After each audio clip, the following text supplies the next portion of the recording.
Api neraka jahanam tu bila dia meletup tu, pom, dia naik ke atas, semua penduduk mahsyar boleh tengok.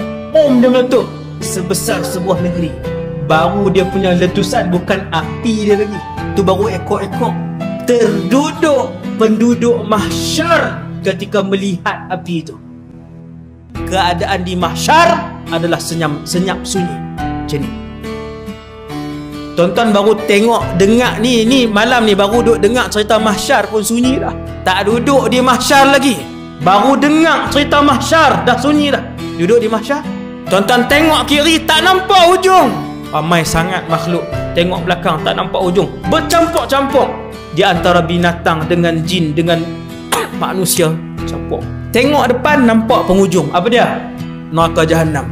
Neraka jahanam ke neraka apa ke, bentuk dia, alam neraka yang luas ni tuan-tuan, bentuk dia semua ke bawah.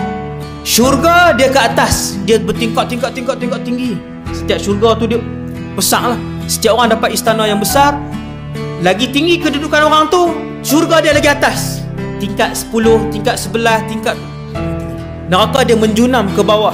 Pernah malaikat melemparkan satu batu, zaman Nabi baru sampai batu tu.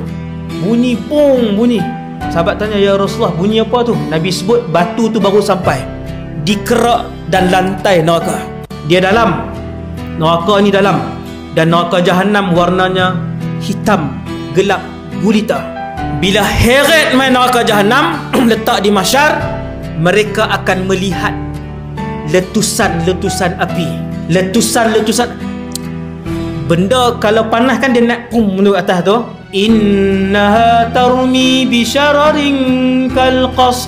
Allah Ta'ala sebut dalam Quran, sesungguhnya api neraka jahanam melontarkan letusan-letusannya ke atas. Satu kali dia meletus sebesar istana. Api kita pom besar tu kan, pom. Ini besar istana. Kemudian Nabi tambah, Nabi kita bahkan sebesar sebuah negeri. Api neraka jahanam tu bila dia meletup tu, pom, dia naik ke atas, semua penduduk mahsyar boleh tengok. Pom, dia meletup sebesar sebuah negeri. Baru dia punya letusan, bukan api dia lagi. Tu baru ekor-ekor terduduk penduduk mahsyar ketika melihat api itu. Terak ke bawah, tersembam ke bawah, tersembam ke bawah.